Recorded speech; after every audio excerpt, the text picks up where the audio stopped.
Hola, me llamo Cosette Martínez González y decidí hacer este video sobre las farsas en el medioevo. Y para ello, primero tengo que empezar explicando un poco sobre el teatro medieval. Entonces, se tiene registro de actividad teatral desde la antigua Grecia y desde antes para fines rituales. Sin embargo, parte de en la antigua Grecia tenía propósitos religiosos. Y este contexto pagano lleva al rechazo por parte del clero, pues se consideraba que era una forma de burlarse de la creación. Y como eliminar prácticas pertenecientes a otras religiones era importante para reforzar el contexto cristiano, las representaciones fueron prohibidas. Ahora, las misas se daban en latín al ser esta la lengua en que el pueblo podía tener un contacto más puro o directo con la palabra de Dios. Pero pasados los siglos, el latín comenzó a adaptarse entre los hablantes de las diferentes regiones y las personas entendían cada vez menos el latín y con esto las misas que se daban en latín. Así que la solución a este problema, por ahí del siglo X, fue hacer pequeñas representaciones en el atrio de las iglesias durante las misas para ayudar a ilustrar ciertos pasajes y volverlos más claros para el público que no tenía ni idea de lo que estaba pasando. Y bueno, por supuesto con ello acercar a la palabra a las personas, ¿no? A volverlas parte de su vida. Y estos fueron creciendo, estas representaciones, conforme ganaron mayor popularidad y empezaron a ser actos independientes. No solo eran más grandes dentro de la iglesia, sino que se llevaron a las calles, sobre todo durante la liturgia. Y esta costumbre la llevamos a cabo hasta el momento. Un ejemplo es el Via Crucis, ¿no? Este camino de Cristo con la cruz, por mencionar alguno. Y es cierto que el teatro no floreció hasta la época renacentista porque, bueno, no fue hasta entonces que comenzó a tener un carácter comercial, ¿no? Y bueno, principalmente porque no había teatros, ¿no? No fue hasta entonces que se construyeron los teatros. Pero no por eso resultó ser una actividad despreciada. El pueblo comenzó a involucrarse cada vez más en su desarrollo y si en un inicio podían participar solo los miembros de la clerecía, ahora, con el paso del tiempo, el resto podía actuar en las representaciones y pues ser partícipe de ello, ¿no? Y poco a poco los diferentes gremios comenzaron a encargarse del desarrollo de la escenografía y de la vestimenta, dependiendo de la ocupación de cada gremio, ¿no? Y así como las misas, estas representaciones estaban escritas también en latín, pero no pasó mucho tiempo para que tanto la temática como la lengua comenzaran a cambiar. Se comenzaron a escribir en lenguas vernáculas y pasaron de narrar pasajes meramente bíblicos, que denominamos tropos, a misterios y temas cada vez más profanos con un propósito didáctico y de entretenimiento. Ahora, las farsas forman parte del teatro profano y lo más importante en ellas es hacer reír al público, pues no son moralizantes ni tratan de llevarnos a la reflexión, como las comedias, por ejemplo. Las farsas inician en el siglo XIII, llamándose sotis, cuya raíz sot, S-O-T, significa bufón o aquello que es bobo. Esta palabra es fundamentalmente francesa, ¿no? Y las farsas no son más que chistes escenificados, si lo queremos ver de esa manera, ¿no? Haciéndolo ver de manera simple. Son representaciones muy cortitas, así que muchas veces eran usadas como entremeses de obras más grandes, o bien eran actuadas en los banquetes de la corte con el propósito del divertimento. Y ya para el siglo XV y XVI eran actuadas por pequeñas compañías actorales, es decir, por intérpretes o actores un poco más profesionales, que además debían ser patrocinados por miembros de la nobleza, de la corte. Y la mayor parte de las farsas y otro tipo de interludios provenían de Francia y de Inglaterra, principalmente de Francia, pero no por esto dejamos de encontrarlas en lugares como España, Italia, lo que ahora llamamos Alemania, Países Bajos, etc.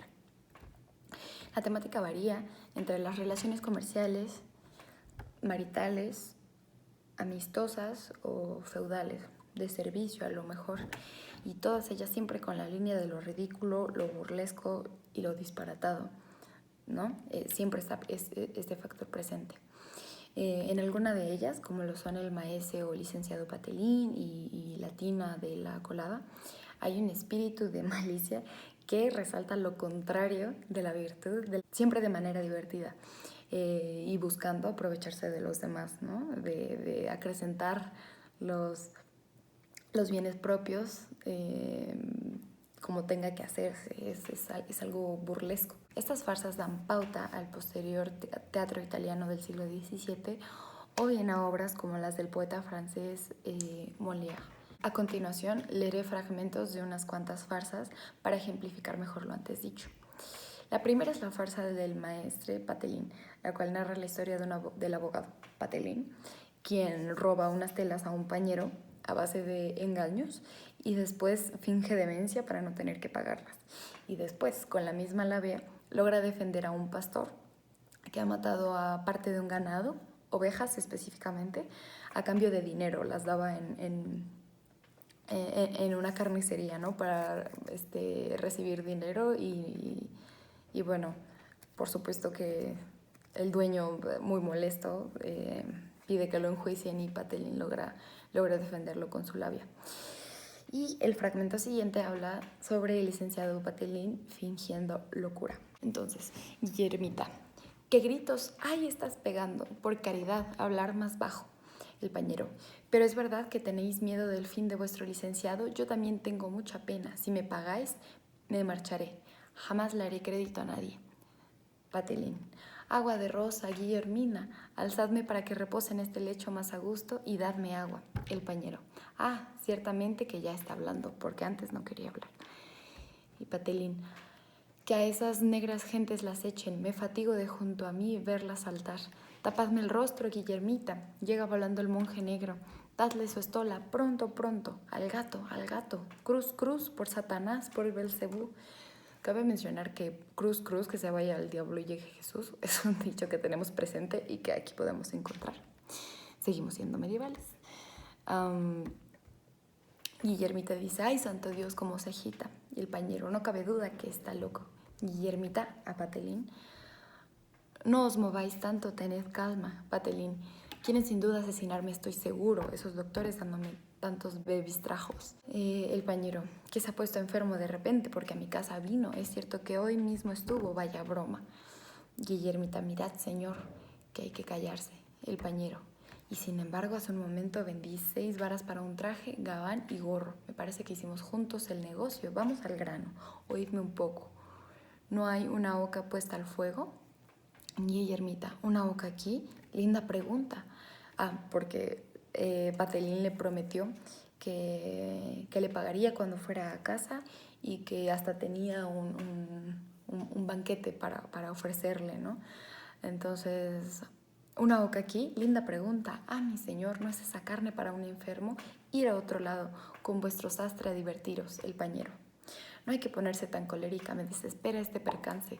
Pensaba haber vendido bien mi paño. ¡Ay! Y se ha perdido. Bien que lo vi sobre la mesa. Es una cosa inexplicable. ¿Puede creerse que durmiendo se lo haya dado a los fantasmas? ¿Es que he soñado? Pierdo el seso. Hasta tal punto hay malhechores. De entre mis telas escogió la azul y la vi bajo su brazo, pero no. He aquí su casa. Parece estar rindiendo el alma. Venid conmigo a beber, dijo. Jamás le hubiera dado crédito. Pues sí, pues no, nada comprado. Cuanto más pienso, más me embrollo. Corro a saber si me he engañado. Y ya, bueno, ese es uno de los fragmentos en los que él está desesperado. Va y vuelve y nunca le paga sus telas. Y por supuesto, Guillermita, la esposa de Patelín, es totalmente partícipe de esta broma. Bueno, de este robo. Otro pedazo de farsa que quiero leer es la del maese Mimi, que narra la historia de un estudiante que al haberse metido tanto en sus libros latinos, ha olvidado cómo hablar español. Así que van sus padres junto a su prometida y el padre de la prometida, a tratar de ayudarlo a dejar de hablar en latín, porque es lo único que ha leído y está ya bien metido con su papel. Y después de una discusión con Mimín, con el estudiante, que solo algunos comprenden hablando en latín, se les ocurre que encerrándolo como a un pajarillo en una jaula podrían obligarlo a regresar al español, ¿no? Porque encerrados en una jaula a los pajarillos se les enseña a hablar. Finalmente es Catalina, la prometida, la que logra convencerlo utilizando pues palabras dulces, ¿no? Y el siguiente fragmento es justo del momento en el que se les ocurre encerrarlo en la jaula. Entonces el magíster dice: un momento, ya sé la causa, y cuando se sabe la causa se curan los efectos. Lubina: qué bien habla. Raúl Mechúa: te escuchamos, ¿cuál es la causa?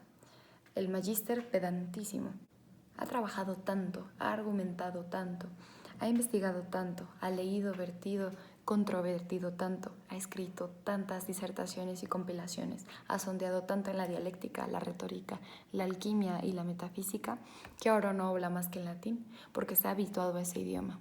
Guillermo, impaciente: Pardiez, que eso ya lo sabíamos, ¿qué podemos hacer? El magíster: nada, todos se alejan de él y se acercan a Mimín, que se ha vuelto a enfrascar en la lectura con grandes aspavientos. Mimín: contravin mortis non est medicamentur in ortis. Lubina: se vuelve con sigilo: escuchadme, magíster Aliborón. Dijo muy bien, hay que hablarle como a los pájaros, al oído, pero hemos olvidado ponerle en una jaula. Raúl Machua: Pardiez, ¿y qué romos somos? Magíster: prudente juicio, mi señora Lubina. Habíamos olvidado la jaula porque, como dice Aristóteles, jaula est omnis divisa in partes tres. Catalina: yo he visto una en el mercado. Salen Catalina y Lubina por la jaula. Guillermo y Raúl sostienen la jaula. Es grande y de mimbre, suficientemente ligera para ser manejada y bastante amplia para contener a Mimín, que quedará algo agachado, casi en cuclillas, cuando esté metido en ella. Lubina: acercaos por detrás. Catalina: no lo lastiméis. Y ya bueno, lo meten a la jaula y ya intentan todos hablarle, pero Mimín está empecinado en hablar en latín. Y ya después Catalina les pide que salgan y ya con palabras dulces lo ayuda a regresar al español. Y por ahí al final, como parte de la farsa y de lo burlesco, justo cuando ya están todos juntos y que ya se van según ellos contentos porque ya habla español, comienza a hablar latín de nuevo, ¿no? Pero bueno, las farsas son un tema que disfruté y que me ayudó también a disfrutar, vaya, la literatura del medioevo. Y una razón importante para ello es que este tipo de historias picarescas continúan presentes en la cultura. Como público consumidor seguimos buscándolas, y no por nada la farsa de El mozo y el ciego evolucionó al Lazarillo de Tormes y llegamos a tener obras todavía en el siglo XX como la de La cantante calva, que pertenece, bueno, al teatro de lo absurdo, ¿no? Pero sigue esta misma línea.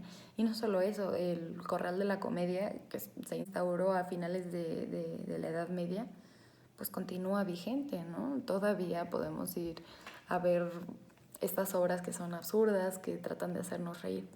Entonces las farsas nos recuerdan la parte gozosa del entretenimiento, no solo el drama y lo oculto. Y es que es también a través de ellas que podemos observar el tipo de actitudes que realmente se tenían independientemente de lo gracioso en ello, ¿no?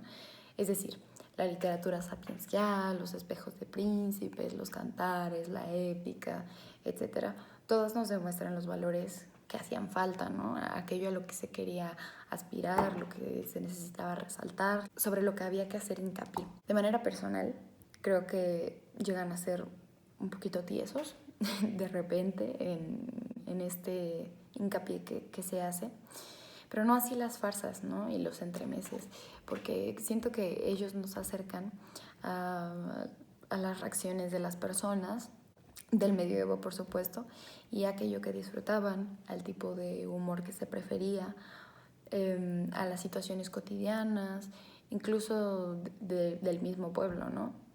Entonces, bueno, esa es la razón por la que me han gustado mucho las farsas y por la que creo que son importantes, ¿no? No solo a lo que se aspiraba, sino también con lo que se divertían. Espero que el video haya resultado interesante y gracias por quedarse hasta el final.